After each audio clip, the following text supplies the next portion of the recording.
Good morning students. आज हम पढ़ रहे हैं बीएससी पार्ट 3 पेपर 3 के लिए एनवायरमेंटल फैक्टर।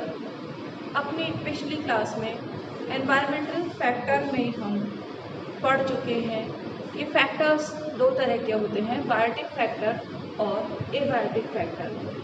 एबायोटिक फैक्टर में पहला क्लाइमेटिक फैक्टर हम पढ़ चुके हैं। क्लाइमेटिक फैक्टर में हमने पढ़ा atmosphere and gases, water, light, temperature, wind और रेनफॉल। आज हम पढ़ेंगे एडेफिक फैक्टर। एडेफिक फैक्टर या सॉइल एक इम्पॉर्टेंट फैक्टर है। सॉइल एक लैटिन वर्ड सोलिस से प्राप्त हुआ है, जिसका मतलब है डेवलप्ड फ्रॉम ग्राउंड या ग्राउंड मटेरियल। ये जो सारे शब्द हैं, वैज्ञानिक शब्द, ये सारे के सारे लैटिन या ग्रीक डिक्शनरी से लिए गए। सॉइल की स्टडी कहलाती है पीडोलॉजी।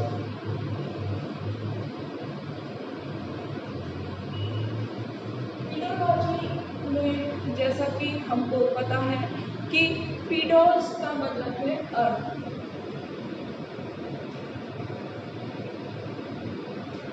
और लॉजी का मतलब है to study of earth is known as pedology. इसी तरह से इसको एडिफोलॉजी भी कहा जाता है। एडिफोस का मतलब है सॉइल।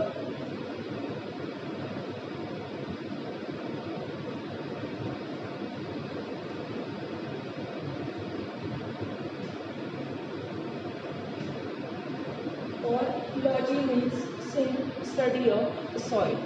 तो स्टडी ऑफ सॉइल, एडिफोलॉजी या स्टडी ऑफ अर्थ, पेडोलॉजी, ये एक ही बात है। मृदा के अध्ययन को कहा जाता है मृदा विज्ञान। रशियन बायोलॉजिस्ट, रशियन एडिफोलॉजिस्ट जो थे वो डोकियोचाओ 1889 में इन्होंने जो है सॉइल के बारे में बताया। इन्होंने बताया कि सॉइल जो है वो पृथ्वी की सतह का वो भाग है जो ऊपर की तरफ रहता है, जिसमें कि पादप ग्रो करते हैं और जिसके अंदर उनकी जड़ें पेनिट्रेट करके अंदर घुसकर वहाँ से जल और खनिज लवण का अवशोषण करती है, उसको मृदा कहा जाता है। तो इनके हिसाब से अपर लेयर जो है पृथ्वी की, वो यहाँ पर सॉइल कही गई। सॉइल या मृदा जिसको हम कहते हैं, ये बहुत सारी चीज़ों से मिलके बनी हुई होती है। कंपोजिशन इसका क्या क्या है? इसमें मृदा में जो है मृदा कण के साथ साथ बहुत सारी चीज़ें इसमें सम्मिलित हैं, जैसे कि खनिज लवण, मिनरल्स, जैसे ऑर्गेनिक मैटर, जैसे कुछ प्लांट्स और उनके पार्ट्स, जैसे कि माइक्रोब्स, कुछ बैक्टीरिया उनके स्पोर्स, कुछ स्मॉल प्लांट्स उनके स्पोर्स, और बड़े प्लांट्स उनके सीड्स, पोलन ग्रेन्स, बहुत सारी चीज़ें जो है, और प्लांट की रूट्स, ये सारी की सारी चीज़ें इसमें है। इसके साथ एनिमल्स हैं, माइक्रोबियल एनिमल्स या इंसेक्ट्स, उनके लार्वा, उनके पार्ट्स। इसके अलावा और भी चीज़ें हैं, जैसे सॉइल वाटर,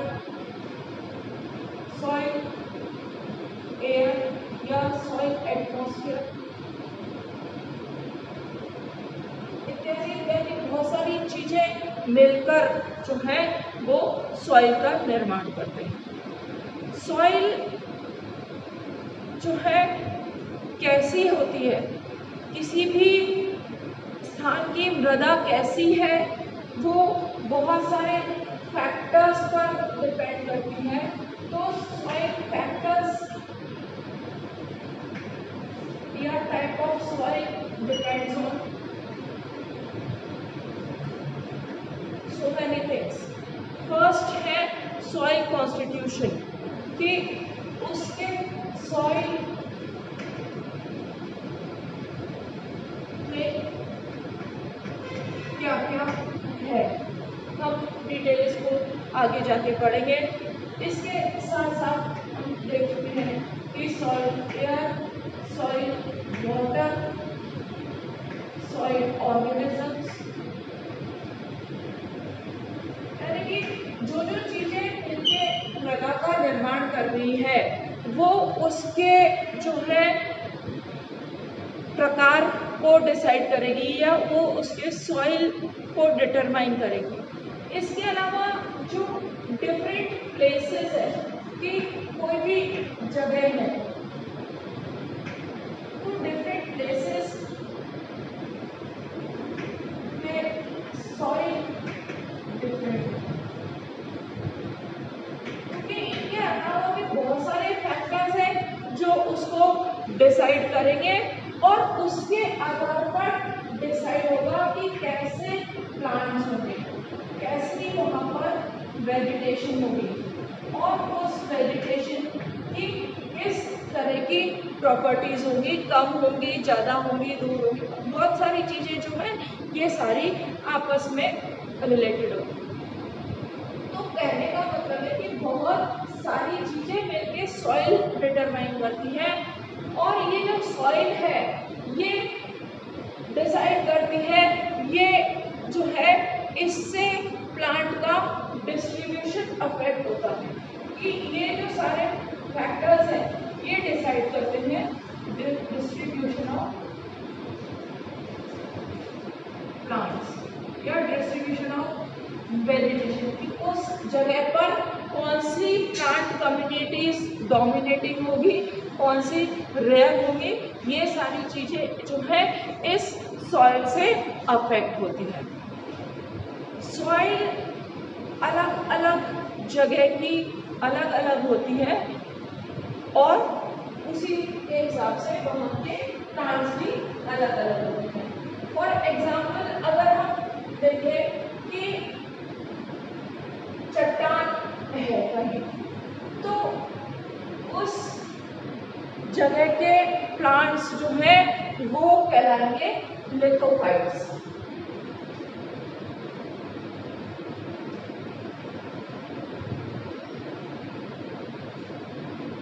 ऐसे प्लांट्स जो रॉक्स पे या रॉकी एरिया पर उगते हैं वो कहलाते हैं लिथोफाइट्स। सेमोफाइट्स कहलाते हैं जो कि सैंड पर उगते हैं। सैंड जो है बालू मिट्टी वाले पौधे जो है सेमोफाइट कहलाते हैं। ऑक्जेलोफाइट कहलाते हैं एसिडिक सॉइल वाले।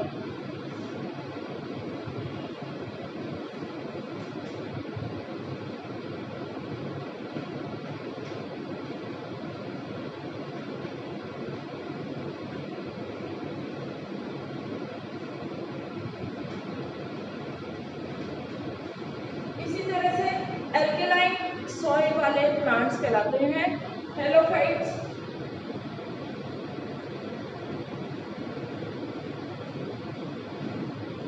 जो प्लांट्स रॉक पे उगते हैं वो कहलाते हैं चेस्मोफाइट्स।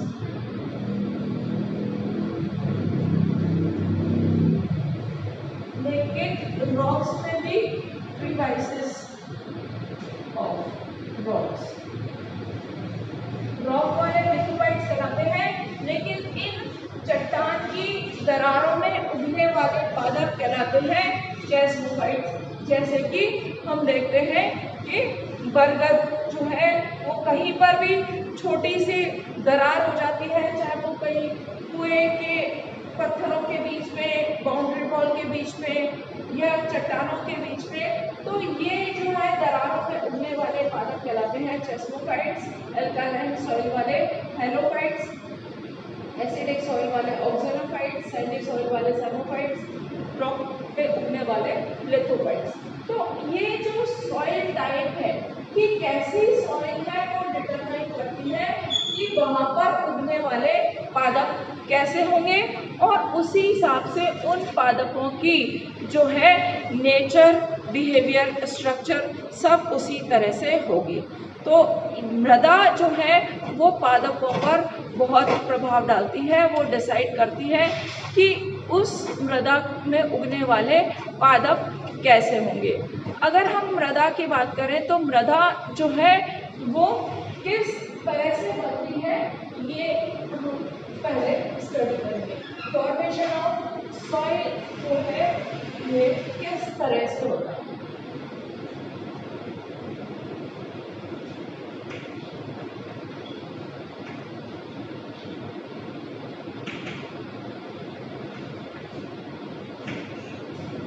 फॉर्मेशन ऑफ सॉइल या प्रोसेस ऑफ सॉइल फॉर्मेशन जो है उसमें होता है विदरिंग, ये इसका पहला भाग है, और दूसरा है पीडोजेनेसिस।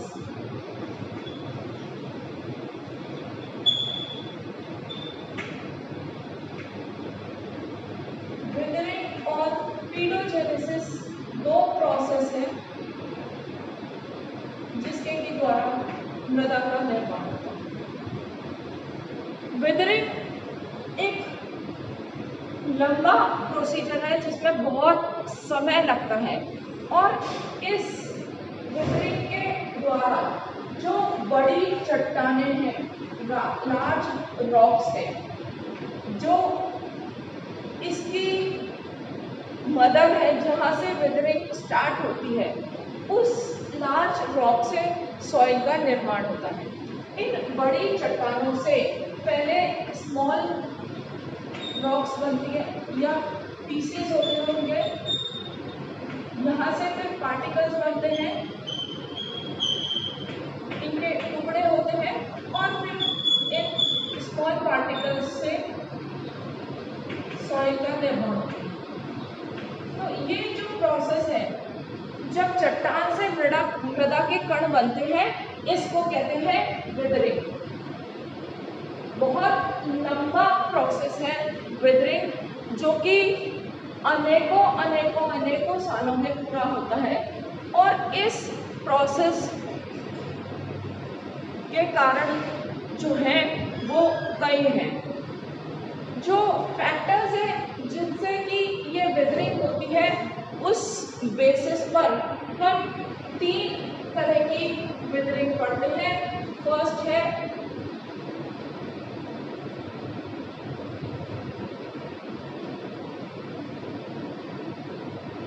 Physical factors. कौन से फैक्टर्स? जो कि विदरिंग करते हैं, जिनके की कारण मृदा का निर्माण होता है। तो ये फिजिकल फैक्टर्स जो हैं कई तरह के हो सकते हैं। क्लाइमेटिक फैक्टर जैसे कि टेम्परेचर, जैसे कि वाटर, जैसे कि ह्यूमिडिटी, इत्यादि इत्यादि फैक्टर जो है इसमें काउंट होते हैं। ये जो फिजिकल फैक्टर्स हैं, ये बड़ी बड़ी चट्टानों को तोड़कर मृदा का निर्माण करते हैं। जब तापक्रम बहुत ज़्यादा होता है तो गर्मी की वजह से, ज़्यादा ताप होने की वजह से चट्टानें जो हैं वो एक्सपेंड हो जाती हैं, फैल जाती हैं, और बाद में जब टेम्परेचर कम होता है तो वो श्रिंक होती है, और ये प्रक्रिया सतत चलती रहती है। जैसा कि हम जानते हैं कि जो सीज़न है, हॉट सीज़न, समर सीज़न और विंटर सीज़न जो है वो एक के बाद एक आते रहते हैं। तो ये जो है एक्सपेंशन एंड श्रिंकेज का प्रोसेस कंटिन्यू चलता रहता है, जिसके कारण से क्रीवाइसेस बन जाते हैं। और जब ये दरारें बन जाती हैं तब बारिश के कारण उन दरारों में पानी आ जाता है। पानी के साथ साथ उनमें कहीं से कुछ माइक्रोब्स के स्पोर्स या उनके जो रिप्रोडक्टिव पार्ट आ जाते हैं। जब उनको सूटेबल क्लाइमेटिक कंडीशन मिलती है तो वो जर्मिनेट होके वहाँ पर प्लांट्स बनाते हैं। लाइकेन जो है वो बहुत सारे कंडीशन में इस तरह से रॉक्स में, क्रेवाइसेस में ग्रो होते हैं। धीरे धीरे वहाँ पर उनसे नेक्स्ट लेवल के, नेक्स्ट जनरेशन के प्लांट्स ग्रो होते हैं, कुछ एनिमल्स भी आने लगते हैं। इस तरह से जो सक्सेशन प्रोसेस कंटिन्यू रहता है और वहाँ पर जो सॉइल है वो फॉर्मेशन हो जाता है। चट्टान से मृदा का निर्माण जो है चालू हो जाता है, जो कि सतत प्रक्रिया के रूप में चलता रहता है। तो फिजिकल फैक्टर्स के कारण जब विदरिंग होती है, जैसे तापमान में बदलाव या जल के कारण और दूसरे फिजिकल फैक्टर्स के कारण, तब ये जो विदरिंग है फिजिकल विदरिंग कहलाती है। Second type of withering, physical withering के बाद में chemical withering.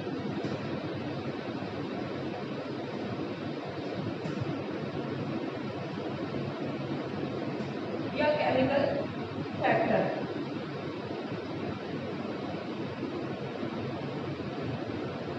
Responsible for withering. In conditions में जब कुछ केमिकल्स या केमिकल रिएक्शंस इन्वॉल्व होती है जिनके कारण की विदरिंग होती है, मृदा का निर्माण होता है, जैसे कि हाइड्रेशन, जैसे हाइड्रोलाइसिस या ऑक्सीडेशन रिएक्शन या कार्बोनिफिकेशन या चिलेशन। ऐसी बहुत सारी जो है केमिकल रिएक्शंस जो हैं वो रिस्पॉन्सिबल है केमिकल विदरिंग के लिए। जैसे जो हम देखते हैं कि हमारे वायुमंडल में गैसेस होती है। वायुमंडल में जो गैसेस हैं वो है कौन सी? Nitrogen, oxygen, carbon dioxide. Nitrogen से नाइट्रोजन के ऑक्साइड्स बनते हैं, नाइट्रेट्स और नाइट्रोजन ऑक्साइड। यहाँ पर कार्बन डाइऑक्साइड रहती है। तो ये जो नाइट्रोजन है या ये जो कार्बन डाइऑक्साइड है, जब ये वाटर से रिएक्शन करती है तो यहाँ पर कार्बोनिक एसिड बनती है।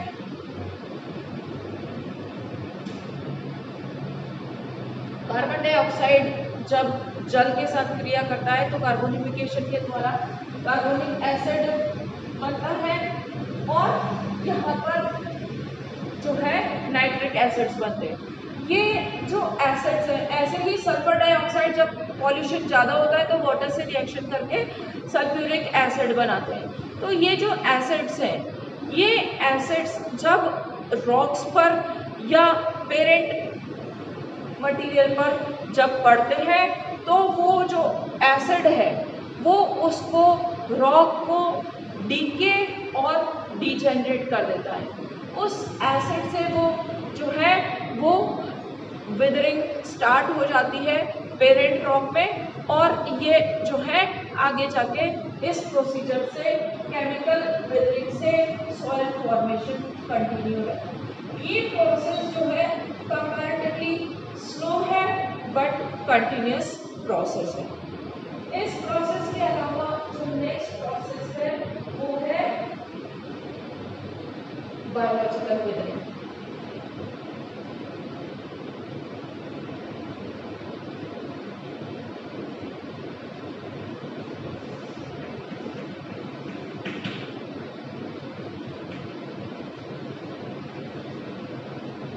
यह बायोलॉजिकल फैक्टर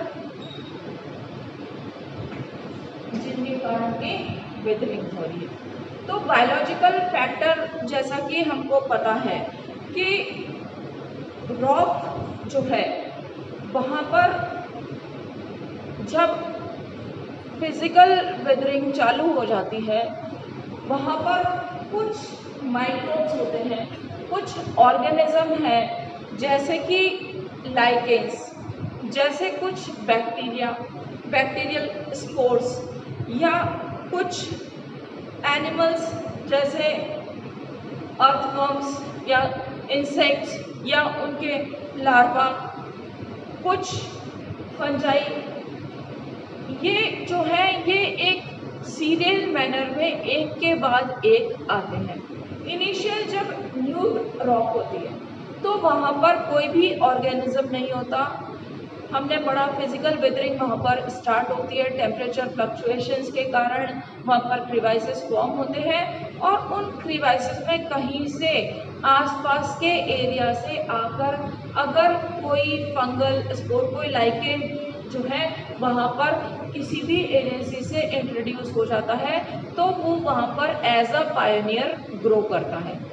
उस पायनियर के ग्रो करने के कारण वहाँ की जो सॉइल है या वहाँ की जो कंडीशन है, जो पहले छोटी सी दरार थी उसमें बदलाव आने लगते हैं, दरार बढ़ती है, वहाँ पर सॉइल पार्टिकल्स का अमाउंट बढ़ता है, वहाँ पर जो है ह्यूमस की मात्रा बढ़ती है, वहाँ का वाटर कंटेंट बढ़ता है, उसके सॉइल एटमॉस्फेयर में चेंजेस होते हैं, तो दूसरे तरह के सेकेंड स्टेप वाली स्पीशीज़ आती है। फिर वापस से उनके कारण चेंज होने से थर्ड स्पीशीज़, और इस तरह से बहुत बदलाव आने के बाद फाइनली एक क्लाइमैक्स स्पीशीज़ आ जाती है और वो जो है वो वेदरिंग कंप्लीट होती है, सॉइल फॉर्मेशन पूरा होता है। तो ये जो है ये बायोलॉजिकल ऑर्गेनिजम्स हैं बहुत सारे जो कि वेदरिंग में अपना रोल प्ले करते हैं, जिसमें कि पायोनियर जो है वो लाइकेंस होते हैं। ये तो था फॉर्मेशन ऑफ सॉइल के फर्स्ट प्रोसीजर वेदरिंग। पेडोजेनेसिस क्या है? जैसा कि हमने पढ़ा कि वेदरिंग तो एक प्रोसीजर है जिससे कि बड़े चट्टान के टुकड़े जो है पहले टूटते हैं और टूटकर छोटे टुकड़े होते हैं, क्रमशः वो और छोटे छोटे होके जो है वो मृदा का निर्माण करते हैं। लेकिन ये जो मृदा वेदरिंग के बाद बनी है, ये मृदा का निर्माण पूरा नहीं होता। नेक्स्ट स्टेप एडोजेनेसिस होना जरूरी है। ये जो सॉइल जो है वेदरिंग के बाद बनी है, पेरेंट रॉक से बनी है, चाहे किसी भी मेथड से बनी हुई है, कौन सा, फिजिकल, केमिकल और बायोलॉजिकल, यह कंबाइंड फॉर्मेशन है। बट ये जो सॉइल बनी है ये सॉइल इनफर्टाइल है। इनफर्टाइल का मतलब है ये जो सॉइल है वो सूटेबल नहीं है, ग्रो करने के लिए सूटेबल नहीं है, प्लांट्स के लिए या एनिमल्स के लिए अपूर्ण मृदा है। ये जो है ये जब पेडोजेनेसिस प्रोसीजर होता है इसके बाद ये फर्टाइल बनती है। तो पेडोजेनेसिस क्या है? ऐसा प्रोसेस है जिसमें कि इनफर्टाइल सॉइल को फर्टाइल सॉइल में बनाते हैं। कैसे बनाते हैं? बहुत सारे स्टेप्स जो है यहाँ पर होते हैं, जिन स्टेप्स के द्वारा सॉइल की फर्टिलिटी जो है वो इसमें बढ़ती है। कौन से प्रोसेस है? पहला है ह्यूमिफिकेशन।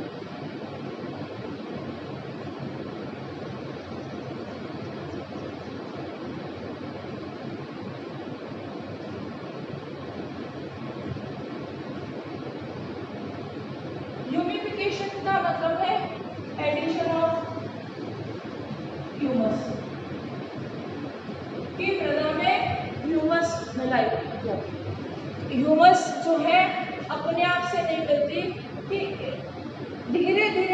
समय के साथ जब ये विदरिंग बन गई है, पायनियर स्पीशीज यहाँ पर आ गई है, हमने देखा कि लाइकेन ग्रो हो गए, तो उन लाइकेन की जब डेथ होती है, डीके होता है, तो उनके बॉडी पार्ट्स वहीं रह जाते हैं और उनमें जो ऑर्गेनिक मैटर होता है, जो कार्बनिक पदार्थ होते हैं, वो धीरे धीरे क्षय होकर वहाँ की मृदा में मिल जाते हैं।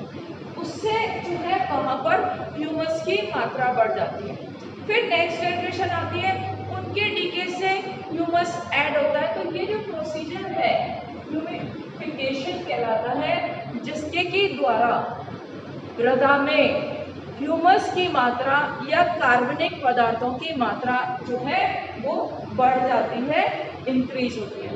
और ये ह्यूमस जो है वो प्लांट और एनिमल जो भी लिविंग ऑर्गेनिज्म है, उनके जो बॉडी पार्ट्स हैं, उनके जो अवशेष बचे रह जाते हैं, उनसे ये ह्यूमस का निर्माण होता है।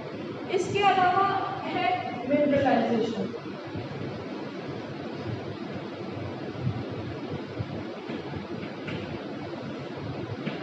मिनरलाइजेशन भी एक इम्पॉर्टेंट प्रोसीजर है, जहाँ पर हमने देखा कि मिनरल्स जो है इस सॉइल में वही होंगे जो कि इसकी पेरेंट रॉक में होंगे, लेकिन ये मिनरल्स जो है ये अवेलेबल होंगे या इनका फॉर्मेशन जो होगा वो इस प्रोसीजर से होगा। जो कैल्शियम रिक्वायर्ड है प्लांट को ग्रोथ के लिए या ऑर्गेनिजम्स को, एनिमल्स को, या जो मैग्नीशियम रिक्वायर्ड है क्लोरोफिल के लिए प्लांट्स को, उस मैग्नीशियम की अवेलेबिलिटी के लिए यहाँ पर जो है बहुत लंबा प्रोसीजर जो है वो होता है। उसके बाद सॉइल में कैल्शियम या मैग्नीशियम मिनरल अवेलेबल होता है या कोई भी मिनरल अवेलेबल होता है, वो मिनरल प्लांट की रूट्स के द्वारा एब्जॉर्ब कर लिया जाता है और प्लांट के वेरियस पार्ट्स तक ट्रांसपोर्ट किया जाता है, जहाँ से वो अलग अलग प्रोसीजर्स में काम में आता है। तो मिनरलाइजेशन जो है वो एक इम्पोर्टेंट प्रोसीजर है पेडोजेनेसिस का। इसके अलावा डिकम्पोजिशन,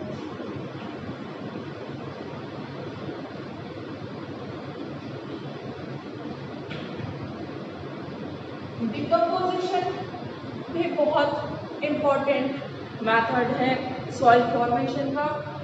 जब किसी भी प्लांट के या एनिमल के पार्ट्स जमीन पर गिरे रह जाते हैं, जब किसी एनिमल की, प्लांट की या बायोलॉजिकल ऑर्गेनिज्म की डेथ होती है, तो उसकी बॉडी डिकम्पोज होती है।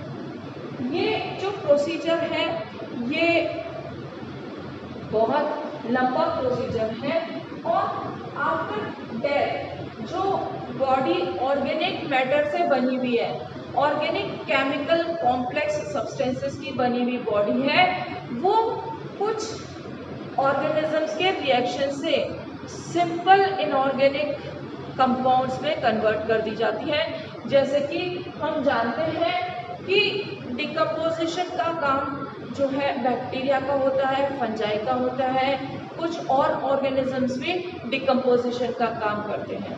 तो ये डिकम्पोजिशन क्या होता है कि जो बॉडी है वो जटिल कार्बनिक पदार्थ की बनी हुई है। जब ये फंजाई, बैक्टीरिया या जो भी डिकम्पोजर्स है वो इन पर रिएक्शन करते हैं, तो वो कुछ एंजाइम सीक्रेट करते हैं जिससे complex organic compounds simple inorganic compounds में कन्वर्ट हो जाते हैं और अगेन जो है सॉइल पूल में ऐड हो जाते हैं, जहाँ से ये जो है मिनरलाइजेशन में ऐड हो जाते हैं और वो मिनरल अवेलेबल होते हैं। तो ये जो डिकम्पोजर्स हैं ये इम्पॉर्टेंट रोल प्ले करते हैं। अगर ये नहीं होते तो पृथ्वी पर जो पुराने ऑर्गेनिजम्स की डेथ हो गई है उनके डेड बॉडीज, प्लांट पार्ट्स अभी तक पड़े रहते और वो डिकम्पोज नहीं होते, हमारा मिनरल पूल, सॉइल पूल खत्म हो जाता।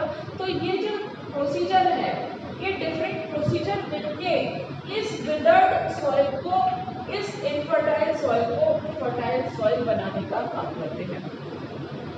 तो अभी हमने पढ़ा कि किस तरह से मृदा का निर्माण होता है, सॉइल फॉर्मेशन होता है, और ये जो बनी हुई सॉइल है वो किस तरह की होती है।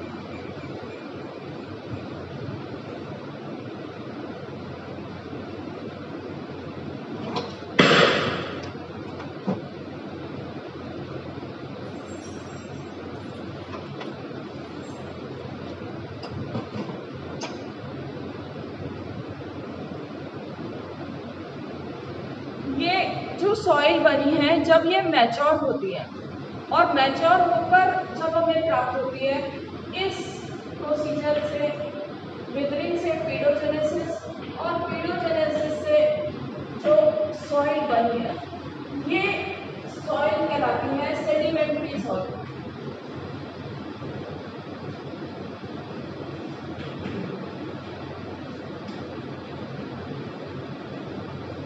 सेडिमेंट्री सॉइल जो है ये एक जगह से दूसरे जगह में जा सकती है। ये हमने देखा कि जो इसकी बेस रॉक है वहां से बनी, लेकिन वहां से ये ट्रांसपोर्ट होके दूसरी जगह पर चली जाती है।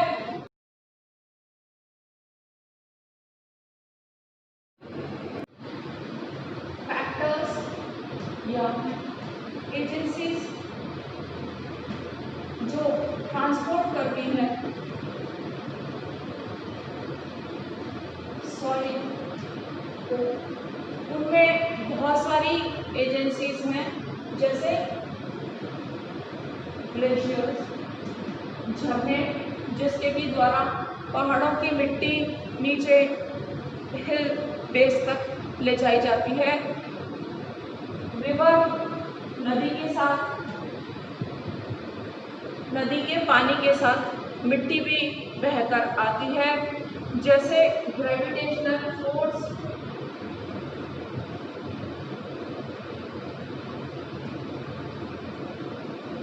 जैसे लैंडस्लाइड। जब लैंडस्लाइड होता है तब मृदा जो है वो एक स्थान से दूसरे स्थान पर चली जाती है। इसके अलावा जो है विंड, हवा के साथ या डस्ट स्टॉर्म्स, तूफान के साथ मिट्टी उड़कर एक जगह से दूसरी जगह जाती है। इसके अलावा वाटर वेव्स जो है उनके द्वारा या सी वेव्स, इनके द्वारा जो है मिट्टी एक जगह से दूसरी जगह तक ले जाई जाती है। बहुत सारे फैक्टर्स जो हैं वो सॉइल फॉर्मेशन को अफेक्ट करते हैं, यानी कि विदरिंग और पेडोजेनेसिस को अफेक्ट करते हैं। ये जो फैक्टर्स हैं ये इन्हीं में इंक्लूडेड है, हम पहले पढ़ चुके हैं, जैसे क्लाइमेटिक फैक्टर, हम पढ़ चुके हैं कि क्लाइमेट कैसा है उससे जो है विदरिंग होती है, तो ये क्लाइमेटिक फैक्टर्स अफेक्ट करते हैं। इसके अलावा है कि पेरेंट रॉक कैसी है जिसकी की विदरिंग होती है, उसकी हार्डनेस कैसी है, उसका नेचर कैसा है, उसका कंपोजिशन कैसा है, बहुत सारी चीज़ें हैं। इसके अलावा जो है वो है टोपोग्राफिक फैक्टर।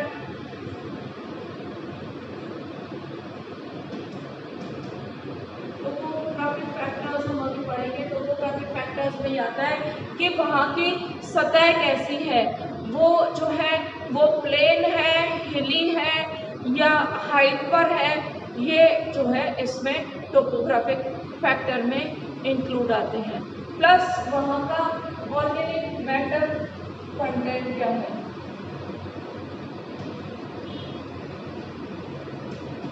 ऑर्गेनिक मैटर है या नहीं है, कम है या ज़्यादा है, और उसका कॉन्स्टिट्यूएंट्स क्या है, ये जो सारी चीज़ें हैं ये अफेक्ट करती हैं मृदा के बनने को।